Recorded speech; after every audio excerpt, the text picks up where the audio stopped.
TPC CBT 1 का result आ चुका था। रिजल्ट एग्जाम होना था 14 से लेकर 18 फरवरी।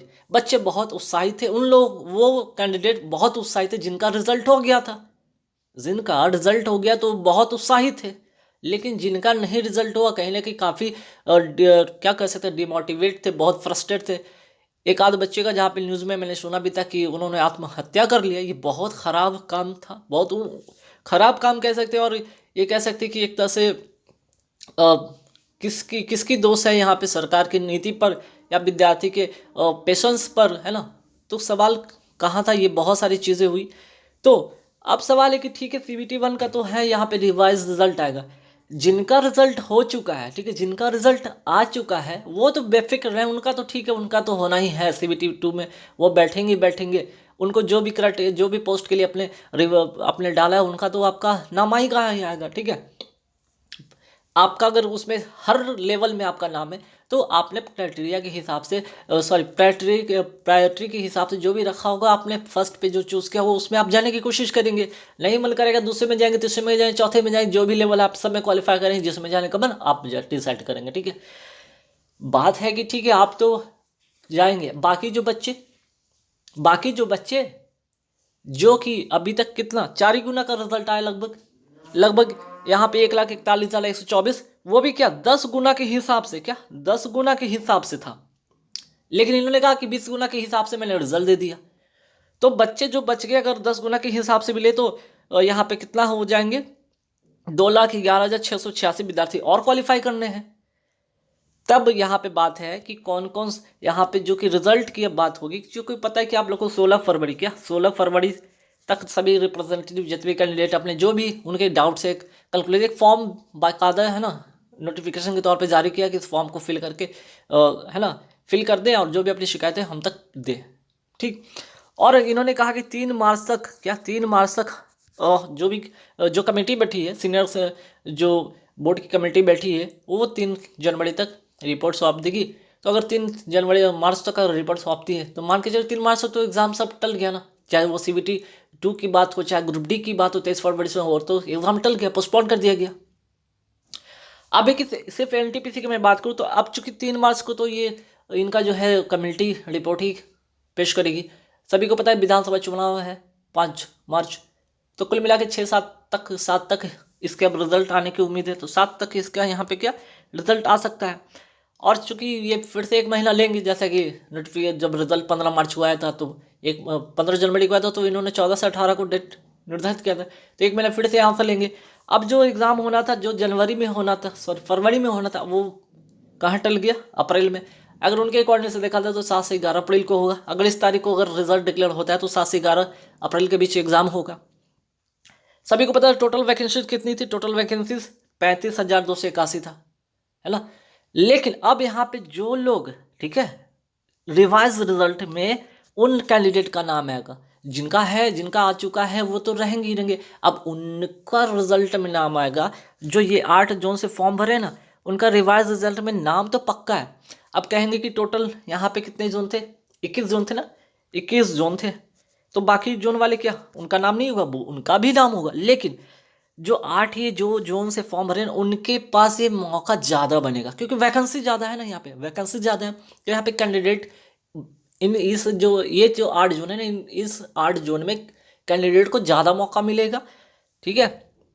और 13 जो जो बच गए तो उनमें भी मौका मिलेगा, ऐसा नहीं कि नहीं मिलेगा, मिलेगा उनको भी, लेकिन वैकेंसी कम है तो उसके हिसाब से स्टूडेंट भी कम वहाँ पे आएंगे, है ना, उसमें। तो जैसे कि देख लीजिए इलाहाबाद, मैं बात करूँ इलाहाबाद जोन, हालांकि कट ऑफ बहुत ज़्यादा नहीं कह सकते हैं, अगर कंपैरिजन करें बाकी और 2-3 बोर्ड से तो ठीक था, 70 से ऊपर ही था, रखा गया था, तो बहुत ज़्यादा उसके अकॉर्डिंग उस समय जब रिजल्ट आया उसके अकॉर्डिंग के हिसाब से। लेकिन बात अगर 20 गुना का कहा जाए तो ये तो गलत था ना, ठीक है। चलिए, तो इलाहाबाद जोन का देख लीजिए, यहाँ पे वैकेंसी 4,030 है, यहाँ पे आपको मौका मिलेगा। मुंबई कैंडिडेट जो मुंबई से फॉर्म फिल किए हैं, यहाँ पे 36 से 65 वैकेंसीज, यहाँ भी आपको अच्छे मौका बनेंगे। सिकंदराबाद 3234, कोलकाता 3032, है ना, 3032 सीट यहाँ पे है। चेन्नई से 2694 सीट है, चंडीगढ़ से 2483 है, बेंगलोर से 2470, अजमेर से 1173, और बाकी जो जोन है उसमें भी है लगभग 600 700 800 900 इस तरह से 1000 1200 ऐसे हैं, है ना। तो ये जो 8 जोन वाले ना, आप अपना अब इनका तकदीर का ताला यहाँ पे खुलेगा, यहाँ पे तकदीर का सभी का जोन वाले इनका तकदीर का ताला बिल्कुल खुलेगा। पर कंडीशन यहाँ पे है, शर्त यहाँ पे भी है, ठीक है, याद रखिएगा। शर्त क्या है, याद रखिएगा। अगर मैं कहूँ कि शर्त क्या है, तो जो आपका नॉर्मलाइजेशन के बाद जो मार्क्स आए हैं ध्यान रखिएगा, नॉर्मलाइजेशन के बाद जो मार्क्स आए हैं जनरल कैटेगरी, अगर जिनका भी 600 से 70 है, आफ्टर नॉर्मलाइजेशन मार्क्स अगर आपका आया है, रिजल्ट तो सभी का आ गया था, मार्क्स सभी को दिख गया होगा, तो अब तो डेफिनेट रहेंगे कि जिनका भी 600 से 70 जनरल वाले वो बैठ सकते हैं, मौका बनेगा उनको। ओबीसी 64 से 66 जिनका है मीन्स की नॉर्मलाइजेशन मार्क्स, उनका मौका मिलेगा। ईडब्ल्यूएस 62 से 64 वाले को मौका मिलेगा। एससी 58 से 60 वाले को मौका मिलेगा। एसटी 56 से 58 वाले को मौका मिलेगा, ठीक है। तो 20 गुना रिजल्ट घोषित होंगे बिना रिपीट रोल नंबर के साथ, मीन्स की यूनिक नंबर होगा, एक ही नंबर रोल नंबर को बार बार काउंट नहीं किया जाएगा। तो 20 गुना, हालांकि नोटिफिकेशन में तो बोला था इन्होंने 10 गुना, अगर ये फिर से ठीक है, इन्होंने कहा था कि मैंने 20 गुना लिया है, अगर 20 गुना से लेते हैं और रिपीट रोल नंबर के साथ, ठीक है, बिना रिपीट रोल नंबर के साथ, तो कितने कैंडिडेट बैठेंगे और मीन्स की क्वालिफाई होंगे CBT 2 के लिए? 5,64,496। अगर ये नीति पर कायम रहते, अगर ठीक है, इन्होंने कहा कि मैंने 10 गुना नहीं, मैंने 20 गुना लिया, अगर 20 गुना पर अगर ये ऐसे रिजल्ट देते हैं, तो ऐसे 56 जो है 5,64,000 बच्चे को जो है मौका बन सकता है, उनको भी, है ना, 5,64,496। ठीक है, अगर नोटिफिकेशन के हिसाब से ही अगर वो काम करते हैं, कोई बात नहीं, 10 गुना लीजिए ना, इनकेस अगर 10 गुना ही लेते हैं तो ठीक है ना, 2,11,686 विद्यार्थी तो मौका मिलेगा। अब देखने वाली बात है कि 20 गुना कहकर जो लिए थे उसके आधार पर लेते हैं, या नोटिफिकेशन इन्होंने जो जारी किया था उसके आधार पर लेते हैं, ये तो अब कमेटी तय करेगी। और जो बच्चे का जो भी है रिप्रेजेंटेटिव है, जो भी कैंडिडेट का जो क्यूरी है, क्वेश्चन है जो करेंगे, उसके आधार पर अब ये कमेटी और स्टूडेंट और जो प्रतिनिधित्व जो छात्र के तरफ से जो टीचर गए थे, उनकी जो बातों के बीच का जो भी समीकरण बन के जो निष्कर्ष बन के निकलेगा वो देखने वाला होगा। लेकिन अगर मैं कहूँ एवरेज, तो मैं समझता हूँ यहाँ पे लगभग 3 लाख और विद्यार्थी, 3 लाख जो है विद्यार्थी को मौका मिलने वाला है इस बार फिर से रिवाइज रिजल्ट में, ठीक है। 3 लाख विद्यार्थी को, लगभग 3 लाख या 3 लाख प्लस विद्यार्थी को जो है CBT 2 के लिए रिवाइज रिजल्ट में मौका बन सकता है। तो 8 जोन वाले याद रखिएगा, इलाहाबाद, मुंबई, सिकंदराबाद, कोलकाता, चेन्नई, चंडीगढ़, बेंगलोर, अजमेर। अब आप कहेंगे कि सर ये किसके लिए, तो ग्रेजुएशन वाले भी इसमें शामिल होंगे, उनके लिए होगा। उनके लिए हो सकता है कि ग्रेजुएशन वाले 1-2 मार्क्स और कम ही रख लेंगे, 1-2 मार्क्स कम कर लेंगे। हाँ, यहाँ पे इंटरनल लेवल वाले जो हैं उनके लिए चुभने वाली बात होगा, है ना, क्योंकि इंटरनल लेवल वाले के तो कट ऑफ काफ़ी हाई गया था, तो इंटरनल लेवल वाले का भी कट ऑफ थोड़ा डाउन होगा, है ना, थोड़ा डाउन होगा। तो इंटरनल लेवल वाले अगर देख ले तो इससे थोड़े से 1-2 नंबर, है ना, 2-3 नंबर के फ़र्क पे आप रहेंगे, ठीक है। मैं क्या कहूँ, अभी तो कहना मुश्किल है कुछ भी, तो 2-3-4 मार्क्स के आगे पीछे हो सकता है। अगर यहाँ से डाउन होता है ग्रेजुएशन वाले का और थोड़ा, तो आप लोग को थोड़े से मौका बन सकता है, ठीक है। तो इंटर वाले भी घबराए लेंगे, जिनका भी इंटर लेवल वाले हैं, इसमें से मीन्स कि हर जगह 2+ ऐड करके रखें, ठीक है, सिर्फ 2+2+2+ अगर है 2-3 प्लस, तो डेफिनेटली यहाँ पे आपका बात बन जाएगा, है ना। यहाँ पे बात इंटर लेवल वाले का भी बात बन जाएगा, ग्रेजुएशन लेवल वाले के तो बनेंगे, ठीक है। अब लास्ट में एक और बात, आप लोग कहेंगे सर आप सिर्फ तो कट ऑफ का वीडियो बनाना शुरू कर दी। नहीं, मैं इसलिए बना रहा हूँ कि अभी बच्चे क्या है, बहुत ज़्यादा फ्रस्ट्रेट है एग्ज़ाम डेट को लेकर कि कब आएगा ग्रुप डी, ठीक है।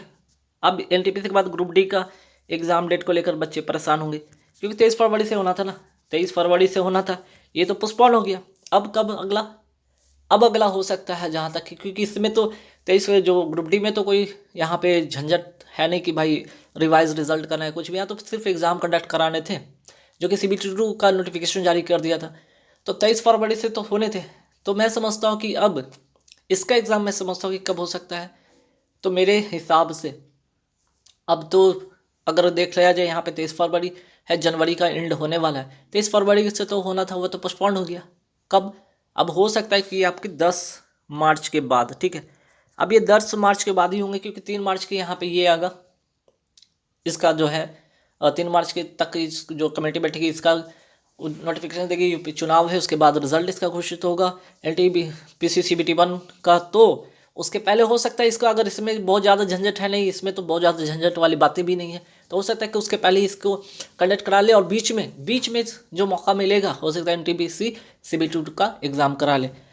अदरवाइज नहीं तो अगर ऐसे नहीं होता है तो 7 से 11 अप्रैल के बाद ही फिर ग्रुप डी का, ठीक है, तब तो फिर ग्रुप डी का अगर इसके बाद लिया तो मान के चले कि अप्रैल के बाद, यानी कि 15 नहीं, कैसे 15 तो बहुत क्लोज हो गया, ये 20 अप्रैल के बाद ही है ना, 20 अप्रैल के बाद ही ग्रुप डी का एग्ज़ाम हो सकता है। मीन्स एंड ऑफ अप्रैल मान के चल सकते, अगर मार्च में नहीं हुआ तो 10 से 20 मार्च के बीच में नहीं हुआ स्टार्ट तो ये 20 से लेकर जो 30 अप्रैल है उसके बीच में ही एग्ज़ाम कंडक्ट होने की उम्मीद हो सकता है, ठीक है। तो ऐसा नहीं कि हमारे चैनल पे अभी भी जो है कि करंट अफेयर्स को अगर मैं बात करूँ वीडियो, ठीक है, करंट अफेयर्स के वीडियो आ रहे हैं, आप उन्हें ज़रूर देखना, ठीक है। काफ़ी इंपॉर्टेंट क्वेश्चन सभी के 100+ वाली सीरीज है। अब तक मैंने 40 वीडियो डाल दी हैं। जीके का भी सीरीज चल रहा है, 6 सेट हो चुके हैं, 100+ वाले सीरीज है। और एक और क्या हो गया, साइंस वाली, है ना, साइंस वाली भी सीरीज चल रहा है, 5 सेट हो चुके हैं इसके भी, और ये भी 100+ वाले सीरीज चल रहा है। तो करंट अफेयर्स जीके साइंस वाली सीरीज देखना ना भूले, हमारे चैनल के प्लेलिस्ट में मिल जाएगा। पीडीएफ की आप लोग अगर बात करते हैं इसकी पीडीएफ तो टेलीग्राम पे मिल जाएंगे, सारे के सारे पीडीएफ आपको टेलीग्राम पे अवेलेबल है, देख लीजिएगा, ठीक है। तो गाइज इस वीडियो को पीछे बनाने का मकसद सिर्फ आपको यहाँ पे कोई डिमोटिवेट नहीं करना है, चीज़ों को समझाने की कोशिश किया हूँ, थोड़ा सा मोटिवेट करने की कोशिश किया हूँ, थोड़े से जोश और बढ़ाने की कोशिश किया कि ठीक है ना, आपको मौका, जिनको मौका मिल रहा है अच्छी बात है, जिनको नहीं मौका मिला वो तो उनको मौका मिल रहा है तो क्या दिक्कत है, ठीक है। 1 महीना डिले ही हो गया पेपर, कोई बात नहीं, दे रहा है दुरुस्त है, बढ़िया आएंगे, है ना, यही होगा ना, दे रहा है लेकिन दुरुस्त है तो सही, ठीक है। ताकि अगर इस तरह से मनमानी रेलवे करते रहती तो आप तो आगे भी मनमानी करते रहती, आप सहते जाते, आपके हित में तो चीज़ें नहीं होता ना। तब क्या था कि आपका आवाज़ उठाना जायज़ था, प्रोटेस्ट करना जायज़ था, लेकिन हिंसा के तरह तर्ज पर नहीं, हिंसा के रास्ते नहीं, अहिंसा के रास्ते, है ना।